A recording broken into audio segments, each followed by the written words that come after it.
എല്ലാവർക്കും നമ്മുടെ പുതിയ വീഡിയോയിലേക്ക് സ്വാഗതം. ഇന്നത്തെ നമ്മുടെ റെസിപ്പി ഒരു ബ്രേക്ക്ഫാസ്റ്റിൻ്റെ ആണ്. നമുക്ക് തിരക്കുള്ള ദിവസങ്ങളിലേക്ക് ഗോതമ്പൊടി വെച്ചിട്ട് ചെയ്യാൻ പറ്റിയ നല്ല ടേസ്റ്റി ആയിട്ടുള്ള അതുപോലെ തന്നെ നല്ല പഞ്ഞി പോലെ ഇരിക്കുന്ന ഒരു ഗോതമ്പപ്പത്തിൻ്റെ റെസിപ്പിയാണ് കേട്ടോ ഇത്. ഇതിൻ്റെ കൂടെ തന്നെ നമ്മൾ സാധാരണ ചെയ്യുന്നതിനെക്കാട്ടിലും കുറച്ച് വ്യത്യസ്തമായിട്ടുള്ള ഒരു കടല മസാലയും കൂടി കാണിക്കുന്നുണ്ട്. അപ്പോൾ ഇത് രണ്ടും എങ്ങനെയാണ് തയ്യാറാക്കുന്നതെന്ന് നമുക്കൊന്ന് കണ്ടു നോക്കാം. ഈ ഒരു വീഡിയോ കണ്ടുകൊണ്ടിരിക്കുന്ന സമയത്ത് നിങ്ങൾക്ക് ഇഷ്ടപ്പെടുവാണെങ്കിൽ മറക്കാതെ തന്നെ ഒരു ലൈക്ക് ബട്ടണും കൂടെ ഒന്ന് ക്ലിക്ക് ചെയ്യണേ. അപ്പോൾ ആദ്യം തന്നെ ഒരു പഞ്ഞി പോലെയുള്ള ഒരു അപ്പം റെഡിയാക്കി എടുക്കാൻ വേണ്ടിയിട്ട് ഇതുപോലെ ഒരു മിക്സിയുടെ ജാർ എടുക്കുക. ഈ ഒരു മിക്സിയുടെ ജാറിലേക്ക് നമുക്കൊരു 1/2 കപ്പ് അളവിൽ അവൽ ചേർത്ത് കൊടുക്കാം. ഞാനിപ്പോൾ ഇതിലേക്ക് ചേർത്ത് കൊടുത്തിരിക്കുന്ന അവൽ നല്ല നൈസായിട്ടുള്ള വെള്ള അവലാണ് കേട്ടോ ചേർത്ത് കൊടുത്തിരിക്കുന്നത്. അപ്പോൾ 1/2 കപ്പ് അവൽ ചേർത്ത് കൊടുത്തിട്ടുണ്ട്. പിന്നെ നമുക്കിതിലേക്ക് വേണ്ടത് ഇതുപോലെ ചിരകിയ തേങ്ങയാണ്. ഇതൊരു 1/2 കപ്പും 1 ടേബിൾ സ്പൂണും കൂടെ കൂടുതലുണ്ട് കേട്ടോ.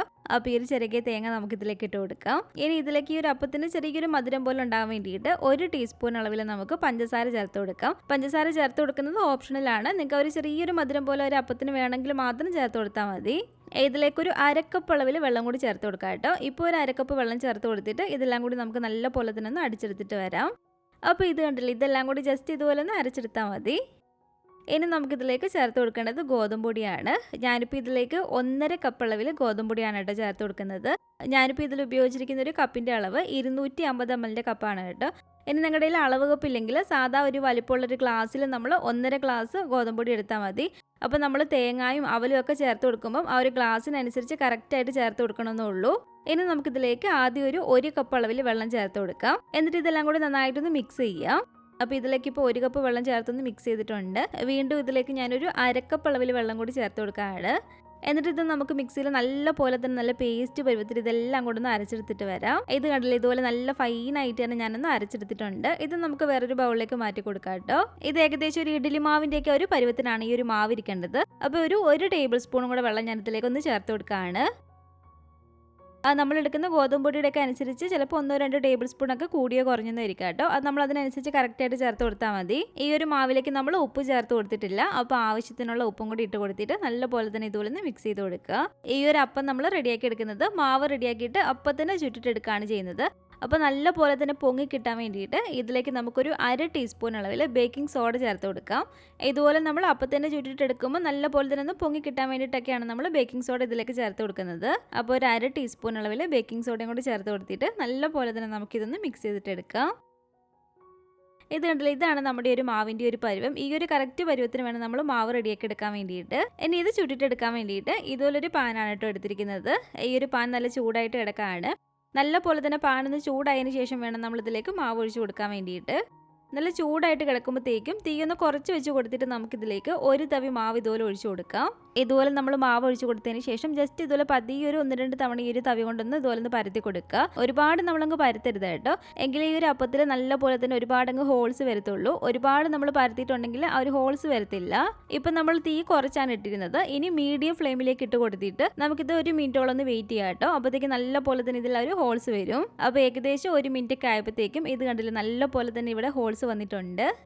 ഇനി ഇതിൻ്റെ മുകളിലേക്ക് വേണമെങ്കിൽ മാത്രം ഓയിലോ നെയ്യോ വേണമെങ്കിൽ ഇതുപോലെ കുറച്ചൊന്ന് സ്പ്രെഡ് ചെയ്ത് കൊടുക്കാവുന്നതാണ്. എന്നിട്ട് ഇതുപോലെ മൂടി വെച്ച് അടച്ചു കൊടുത്തിട്ട് തീ കുറച്ച് വെച്ച് കൊടുത്തിട്ട് തന്നെ ഏകദേശം ഒരു 30-35 സെക്കൻഡും കൂടെ നമ്മളൊന്ന് വെച്ച് കൊടുത്താൽ മതി. അപ്പോഴത്തേക്കും ഒരു അപ്പം നല്ല പോലെ തന്നെ നമുക്ക് വെന്തും കിട്ടും. അപ്പോൾ ഇത് കണ്ടില്ല, ഇതിൽ ഒരുപാട് ഹോൾസ് ഒക്കെ വന്നിട്ട് നല്ല അടിപൊളിയായിട്ട് തന്നെ നമ്മുടെ ഈ ഒരു അപ്പം കിട്ടിയിട്ടുണ്ട്. കഴിക്കാനും നല്ല ടേസ്റ്റ് തന്നെയാണ് കേട്ടോ. ഗോതമ്പിൻ്റെ ഒരു ടേസ്റ്റ് ഇഷ്ടമുള്ളവർക്ക് തീർച്ചയായിട്ടും ഇഷ്ടപ്പെടുന്ന നല്ല ടേസ്റ്റി ആയിട്ടുള്ള ഒരു അപ്പം തന്നെയാണിത്. അപ്പോൾ ഇതുപോലെ തന്നെ നമുക്ക് ഓരോ തവി മാവ് ഒഴിച്ച് കൊടുത്തിട്ട് ഇതൊന്ന് ചുട്ടിട്ടെടുക്കാം. നമ്മൾ ആ ഒരു ഹോള് വരുന്നിടം വരെ മീഡിയം ഫ്ലെയിമിൽ വെച്ച് കൊടുക്കണം. എന്നിട്ട് അടച്ച് വെച്ച് കൊടുത്തിട്ട് നമ്മൾ തീ കുറച്ച് വെച്ചിട്ട് ഒരു 30-35 സെക്കൻഡിൽ വേവിച്ചിട്ടെടുത്താൽ മതി ഇതുപോലെ.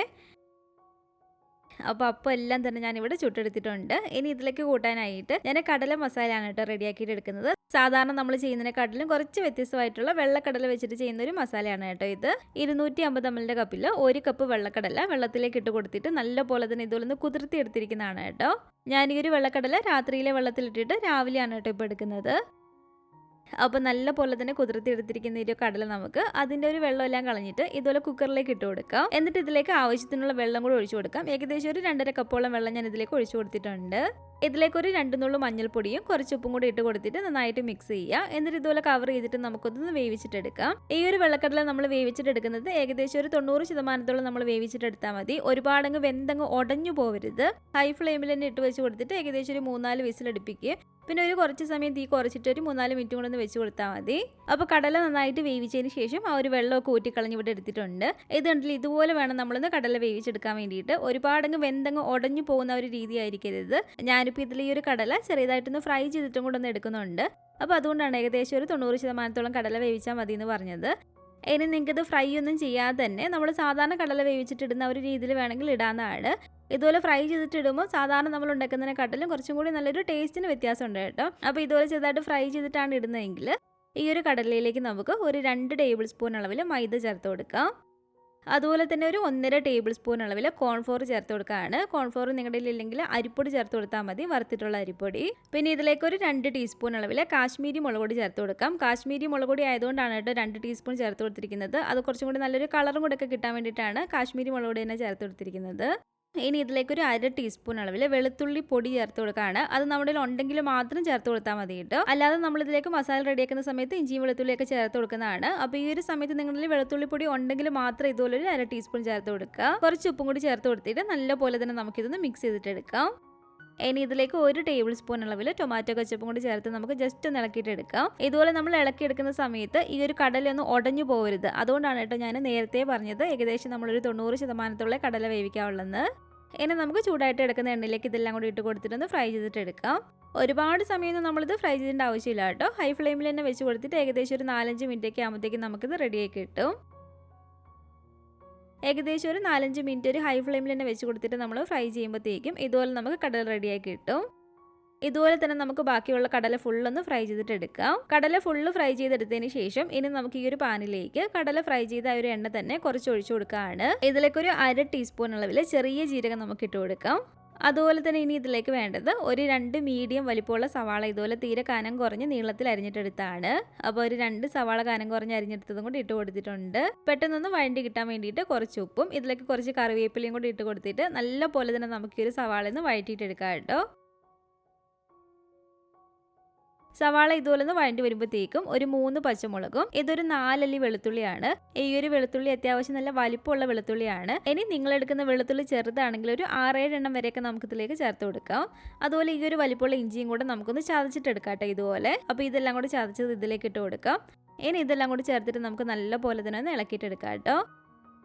ഇത് കണ്ടില്ല, ഒരു സവാള ഈ ഒരു പരുവത്തിന് വേണം നമുക്ക് വഴണ്ടി കിട്ടാൻ വേണ്ടിയിട്ട്.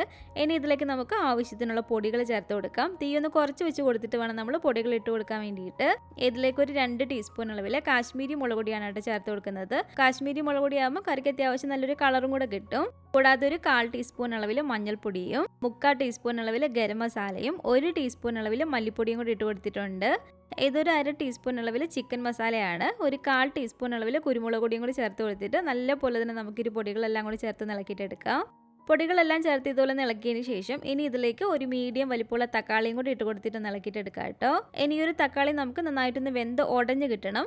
അപ്പോൾ അതിനായിട്ട് ഏകദേശം ഒരു 2 ടേബിൾ സ്പൂണോളം വെള്ളം ഞാൻ ഇതിലേക്ക് ഒഴിച്ചു കൊടുക്കുകയാണ്. വെള്ളം ഒഴിച്ചു കൊടുത്ത് ഇതുപോലെ ഇളക്കിയതിന് ശേഷം മൂടി വെച്ച് അടച്ച് വെച്ച് കൊടുത്തിട്ട് തീ കുറച്ച് വെച്ച് കൊടുത്തിട്ട് തന്നെ നമുക്കിതൊന്ന് കുക്ക് ചെയ്തിട്ടെടുക്കാം. കുറച്ച് സമയം നമ്മൾ ഇതുപോലെ അടച്ച് വെക്കുമ്പോഴത്തേക്കും തക്കാളി വെന്തിട്ട് നന്നായിട്ട് ഇതുപോലെ നമുക്കൊന്ന് ഉടഞ്ഞ് കിട്ടും. ഇനിയാണ് നമ്മൾ ഇതിലേക്ക് നമ്മൾ ഫ്രൈ ചെയ്ത് വെച്ചിരിക്കുന്ന കടല എല്ലാം കൂടി ഇട്ടൊന്ന് ഇളക്കിയിട്ടെടുക്കേണ്ടത്.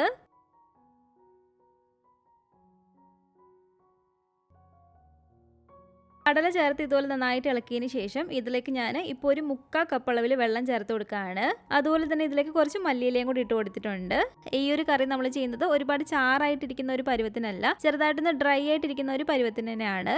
അപ്പോൾ അതുകൊണ്ട് ഒരു 1/4 കപ്പും കൂടെ വെള്ളം ചേർത്ത് കൊടുത്തിട്ട് ഇതുപോലെ ഇളക്കി കൊടുക്കുക. ഇനി തീ കുറച്ച് വെച്ച് കൊടുത്തിട്ട് ഏകദേശം ഒരു 6-7 മിനിറ്റ് കൂടെ നമ്മളിത് വെക്കുമ്പോഴത്തേക്ക് നമ്മുടെ ഒരു കടല മസാല ഇവിടെ റെഡിയാക്കി കിട്ടും. തീ ഒന്ന് കുറച്ച് തന്നെ നമ്മൾ വെച്ച് കൊടുക്കണേ. അപ്പോൾ തീ ഒന്ന് കുറച്ച് വെച്ച് കൊടുത്തിട്ട് ഏകദേശം ഒരു 7-8 മിനിറ്റോളം ആയിട്ടുണ്ട്. ഇതിലേക്ക് കുറച്ചും കൂടി നമുക്കൊന്ന് മല്ലിയില ഇട്ട് കൊടുക്കാം. എന്നിട്ട് നല്ല പോലെ തന്നെ ഇളക്കി കൊടുക്കുക. ഇനി ഇതിൻ്റെ ഒരു ടേസ്റ്റ് നോക്കുക കേട്ടോ. എരിവോ ഉപ്പോ എന്തെങ്കിലും വേണമെങ്കിൽ നമുക്ക് ഇതിലേക്ക് ചേർത്ത് കൊടുക്കാവുന്നതാണ്. ഇതിലൊരു സ്വല്പം ഒരു ഉപ്പിൻ്റെ ഒരു കുറവ് മാത്രമേ ഉള്ളൂ. അപ്പോൾ ആവശ്യത്തിനുള്ള ഉപ്പും കൂടി ചേർത്ത് കൊടുത്തിട്ട് നന്നായിട്ട് നമുക്കിതൊന്ന് മിക്സ് ചെയ്തിട്ട് എടുക്കാം. അപ്പോൾ ഇത്രേ ഉള്ളൂ കേട്ടോ. നല്ല ടേസ്റ്റി ആയിട്ടുള്ള നമ്മുടെ ഒരു കടല മസാല ഇവിടെ റെഡി ആയിട്ടുണ്ട്. നമുക്കിത് ഈ ഒരു ഗോതമ്പ് അപ്പത്തിൻ്റെ കൂടെയും കൂടാതെ ഇത് ചപ്പാത്തിയും വെള്ളയപ്പവും എല്ലാത്തിൻ്റെ കൂടെ നല്ല ടേസ്റ്റാണ് കേട്ടോ കഴിക്കാൻ വേണ്ടിയിട്ട്. ഗോതമ്പ് പൊടി വെച്ചിട്ട് നമ്മൾ ചെയ്ത ഈ ഒരു അപ്പമാണെങ്കിലും കണ്ടില്ല, നല്ല പഞ്ഞി പോലെ നല്ല സോഫ്റ്റ് ആയിട്ടുള്ള അപ്പമാണ്. ഗോതമ്പ് വെച്ചിട്ടുള്ള ഐറ്റംസ് കഴിക്കാൻ ഇഷ്ടമുള്ളവർക്ക് തീർച്ചയായിട്ടും ഇഷ്ടപ്പെടുന്ന ഒരു റെസിപ്പീനാണ് കേട്ടോ ഇത്. അപ്പോൾ ഇതുപോലെ നിങ്ങൾ അപ്പം ഉണ്ടാക്കി നോക്കിയിട്ടില്ലെങ്കിൽ തീർച്ചയായിട്ടും ഒന്ന് ഉണ്ടാക്കി നോക്കുക. ഉണ്ടാക്കി നോക്കിയിട്ട് നിങ്ങളുടെ അഭിപ്രായങ്ങളൊക്കെ മറക്കാതെ തന്നെ നമ്മുടെ കമൻറ്റ് ബോക്സിൽ വന്ന് അറിയിക്കണേ. അതുപോലെ തന്നെ ഈ ഒരു വീഡിയോ ഇഷ്ടപ്പെട്ടെങ്കിലും മറക്കാതെ തന്നെ ഒരു ലൈക്ക് ബട്ടണും കൂടെ ഒന്ന് ക്ലിക്ക് ചെയ്യുക. നിങ്ങളുടെ അഭിപ്രായങ്ങളൊക്കെ കമൻറ്റ് ചെയ്യുകയും ഫാമിലിയും ഫ്രണ്ട്സൊക്കെ ആയിട്ട് നമ്മുടെ ഒരു വീഡിയോ ഒന്ന് ഷെയർ ചെയ്ത് കൊടുക്കുക. കൂടാതെ ചാനൽ ഇഷ്ടപ്പെട്ടെങ്കിലൊന്ന് സബ്സ്ക്രൈബ് ചെയ്ത് സപ്പോർട്ടും കൂടി ചെയ്യണേ. കൂട്ടത്തിലെ കാണുന്ന ബെല്ലൈക്കണും കൂടെ ക്ലിക്ക് ചെയ്ത് അതിൽ ഓൾ എന്ന ഓപ്ഷൻ തന്നെ കൊടുക്കുകയാണെങ്കിൽ ഞാനിടുന്ന പുതിയ പുതിയ റെസിപ്പികളൊക്കെ നിങ്ങൾക്ക് അപ്പോൾ തന്നെ നോട്ടിഫിക്കേഷൻ ആയിട്ട് കിട്ടുന്നതായിരിക്കും. ഇൻഷാ അല്ലാഹ് വീണ്ടും നമുക്ക് ഇതുപോലെ നല്ലൊരു റെസിപ്പി ആയിട്ട് കാണാം.